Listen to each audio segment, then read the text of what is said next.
బెల్లంకొండ శ్రీనివాస్. అంటే మేమందరం సాయి అని పిలుస్తాము, సాయి శ్రీనివాస్ తన పేరు, కానీ స్క్రీన్ నేమ్ బెల్లంకొండ శ్రీనివాస్ అని పెట్టుకున్నాను. నాకు డైరెక్టర్గా ఫస్ట్ ఆది సినిమాతో నన్ను డైరెక్టర్గా పరిచయం చేసిన బెల్లంకొండ సురేష్ గారి అబ్బాయి శ్రీనివాస్ని, బెల్లంకొండ శ్రీనివాస్ని పరిచయం చేయటం ఈ అల్లుడు సినిమా ద్వారా ఫస్ట్ ఆనందించవలసిన విషయం. తను ఈ సినిమా ఫస్ట్ సినిమాయే, కానీ అతను ఫస్ట్ టైం యాక్ట్ చేస్తున్నాడని డైరెక్ట్ చేసేటప్పుడు నేను ఫీల్ కాల, రేపు ప్రేక్షకులు కూడా ఫీల్ కాదు. అంటే చాలా అనుభవం ఉన్న హీరోలాగా, అంటే డాన్సులు కానీ ఫైట్లు కానీ ఇవి చేయటంతో పాటు ఒక కామెడీ సీన్లో కూడా, అంటే బ్రహ్మానందం గారి ముందు ఈ కొత్తగా వచ్చిన వాళ్ళు యాక్ట్ చేయడం చాలా కష్టం. ఎందుకంటే ఆయన చూస్తే నవ్వు వచ్చేస్తుంటుంది. ఆయన ముందు నుంచి యాక్ట్ చేస్తుంటే ఆయన చూస్తే నవ్వు వచ్చేస్తూ ఉంటుంది. ఒకరోజు తన అంకుల్ నాకు చాలా కష్టంగా ఉంది, ఆయన చూస్తే నవ్వు వచ్చేస్తుంది, డైలాగ్ చెప్పలేకపోతున్నాను అని చెప్పేసి అన్నాడు. అన్న తర్వాత అది ప్రాక్టీస్ చేయని చెప్పేసి బ్రహ్మానందం గారు ఎక్కడ కూర్చుంటే అక్కడ కూర్చోబెట్టి సరదా ఏదో ఒకటి మాట్లాడుతూ ఉండండి అని చెప్పి వాళ్ళు ఇచ్చేసాము. దాని తర్వాత వాళ్ళిద్దరూ కూడా అంటే బ్రహ్మానందం గారితో మామూలు ఒక అనుభవం ఉన్న యాక్టర్లాగా యాక్ట్ చేశాను. అలాగే ప్రకాష్ రాజ్ గారితో యాక్ట్ చేసే సీన్లో కూడా ప్రకాష్ రాజ్ గారి ముందు ఒక రకమైన తెలియని టెన్షన్ ఉంటుంది. ఆ ఎదుటి ఆర్టిస్ట్కి తెలియని టెన్షన్ ఉంటుంది. ఈ అబ్బాయి అది కూడా లేకుండా చాలా బాగా చేశాడు. అంటే ఆ అబ్బాయి చుట్టూ ఉన్నది అందరూ కూడా పెద్ద స్టార్స్. ఒక ప్రకాష్ రాజ్ గారు కానివ్వండి, బ్రహ్మానందం గారు కానివ్వండి, ఒక పక్కన సమంత కానీ, ఒక సాంగ్ చేసిన తమన్నా కానీ, వీళ్ళందరూ కూడా చాలా ఎక్స్పీరియన్స్డ్ స్టార్స్. వీళ్ళందరి మధ్యలో తను కొత్తదనంగా కాకుండా ఏదో మాకే బాగా చేస్తున్నాడు అనే ఫీలింగ్ ప్రతిరోజు కలగజేసేవాడు. కాబట్టి నాకు కొత్త హీరోతో చేశాననే ఫీలింగ్ నాకు, అంటే సినిమాగా లేదు, మార్కెట్గా ఉంటే ఉండొచ్చు తప్ప సినిమాగా అయితే నాకు కొత్త హీరోతో పనిచేసానే ఫీలింగ్ అయితే లేదు. అంటే షూటింగ్ మేము ఒక 100 రోజులు చేసి ఉంటాము. ఈ 100 రోజులు షూటింగ్ని కూడా నేను ఒకరోజు మా చోటాకే నాయుడు గారు అసోసియేట్ ఉన్నాడు రాంబాబుని, రాంబాబు అని, తను అడిగా ఎలా ఉంటుంది మన సినిమా అని అడిగా. సూపర్ హిట్ అవుతుందండి అన్నాడు. ఎలా చెప్తున్నాను అన్నాను. అంటే మనం ఇన్ని రోజులు షూటింగ్ చేసాం, ఏ రోజు కూడా ఈ సీన్ ఎప్పుడు అయిపోద్ది, షూటింగ్ ఎప్పుడు ప్యాకప్ అవుద్ది ఇలా లేకుండా నవ్వుతూ హ్యాపీగా జాలీగా చేసాం, రేపు సినిమా కూడా అలాగే ఉంటుంది కదా. అంటే బేసిక్గా నేను సపోజ్ చిరంజీవి గారితో చేసినప్పుడు ఒక టోస్ మీద ఒక అటెన్షన్ అనమాట, తెలియని ఆయన తొందరగా చేసి పంపించేయాలి అని ఒక అటెన్షన్. రోజు ఫస్ట్ టైం నా ట్రైలర్, ఈ సినిమా తాలూకు ట్రైలర్ బయటికి వెళ్తుంది, ఆడియన్స్ ఫస్ట్ టైం చూడబోతున్నారు ఈ అబ్బాయిని, ఎలా ఉంటుందని నాకు చాలా టెన్షన్ ఉండేది. అసలు ట్రైలర్ అయిన మరుక్షణం నుంచి మొత్తం అందరూ ఫోన్లు చేస్తున్నారు, చాలా బాగున్నాడండి అబ్బాయి, డాన్సులు చాలా బాగా చేశాడు, డైలాగ్ చాలా బాగుంది, వాయిస్ బాగుంది, ఇలా అందరూ చెప్తుంటే నాకు చాలా ఆనందం వేసి ఇంకా అక్కడ నుంచి టెన్షన్ ఫ్రీ అయిపోయా. చాలా ఆనందంగా ఉంది. మాకు నిజానికి రిలీజ్ డేట్ కోసం వెయిటింగ్, ఎందుకంటే సినిమా రికార్డింగ్ కూడా అయిపోయింది, డబ్బింగ్ జరుగుతుంది ఇప్పుడు. రిలీజ్ డేట్ 25th తొందరగా వచ్చేస్తే బాగున్నాను ఉంది. ఈ సినిమా కూడా నా సినిమాల్లో ఉండే ఆ హీరోకి అదంతా ఉంటుంది, ఆ క్యాన్వాస్, ఆ హీరోయిజం అంతా ఉంటుంది. బట్ ఒక కొత్త హీరోని మనం స్క్రీన్ మీద చూసినప్పుడు మనం చూస్తూ ఉంటాం, ఇంతకుముందు చాలా కొత్త హీరోల సినిమాలు చూస్తే వాళ్ళు ఏదైనా పెద్ద డైలాగులు, హీరోయిజం డైలాగులు చెప్తే మనకి అప్పుడే అంత అవసరమా అనిపిస్తూ ఉంటుంది. అలా ఉండదు ఇది. ఎక్కడ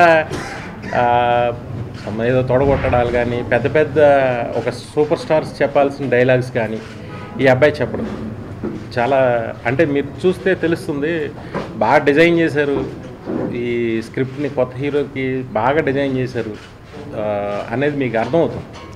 అంటే ప్రతి సీను ఎంటర్టైనింగ్గా ఉంటుంది, ప్రతి సాంగు కలర్ఫుల్గా ఉంటుంది, హీరో నవ్విస్తాడు తప్ప పెద్ద పెద్ద డైలాగులు చెప్పడాల్లో ఇటువంటి అల్లుడు సీను అనే టైటిల్కి జస్టిఫికేషన్ ఏంటంటే దీనిలో ప్రకాష్ రాజుకి తను హీరో అల్లుడు ఎప్పుడు అల్లుడు అల్లుడు అని పిలుస్తుంటాడు, మావ మావ అని ప్రకాష్ రాజు అని పిలుస్తూ ఉంటాడు.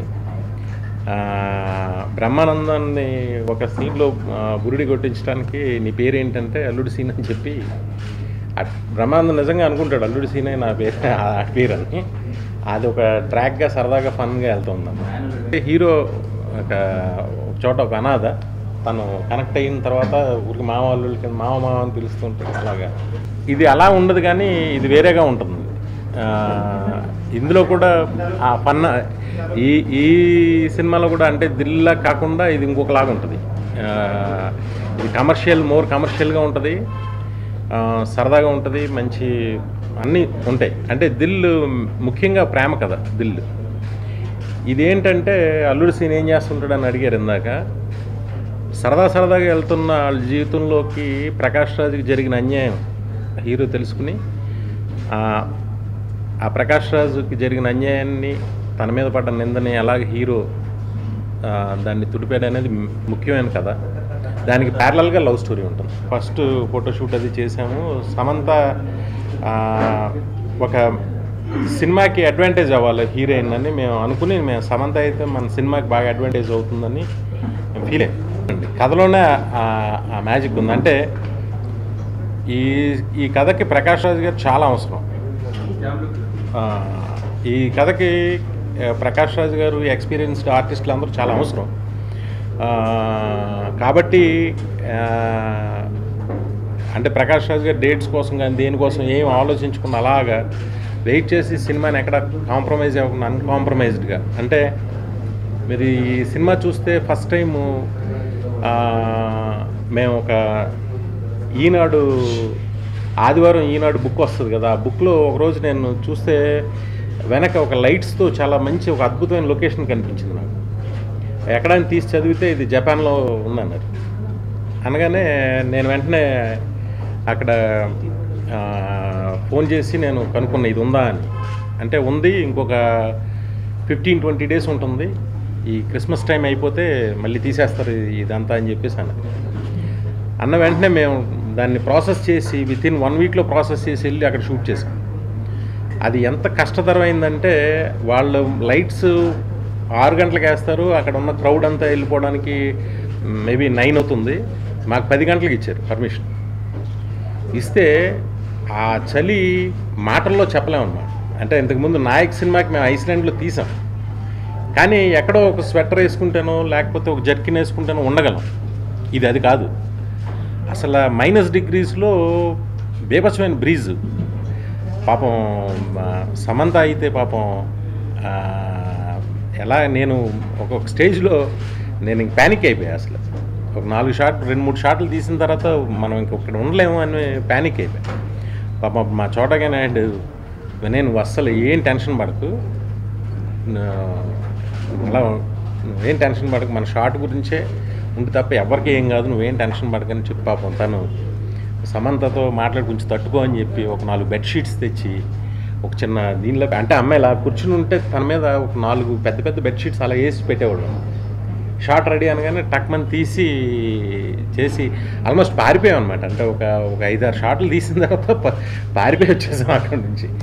అంత కష్టతరమైన లొకేషన్ అది. అలాగే అబుదాబికి ఒక 4 అవర్స్ జర్నీలో ఒక రిసార్ట్ ఉంది, ఒక డెజర్ట్లో, ఒక అరేబియన్ డెజర్ట్లో ఒక రిసార్ట్ ఉంది. It is very expensive desert. ఆ రిసార్ట్లో షూటింగ్ చేయాలి అని అది మేము చూడగానే ఫస్ట్ నేను వెళ్ళి చూశాను. చూడగానే నాకు ఇందులో షూటింగ్ చేయాలని చెప్పేసి మ్యాక్సిమం ట్రై చేసి చేసాం. ఆ రిసార్ట్ ఒకటి ఇప్పటివరకు ఎవరో చేయింది, అల్కజర్ రిసార్ట్ అని. అలాగా ఈ సినిమా విషయంలో ఒక రసల్ ఖైమా ఎయిర్పోర్ట్లో ఒక ఫ్లైట్తో రన్వే మీద ఒక చేజ్ తీసాం. ఇది చిన్న సినిమా కింద కాకుండా చాలా పెద్ద సినిమాగా పోర్ట్రేట్ చేసాం. చాలా బాగుంటుంది మీకు చూస్తే.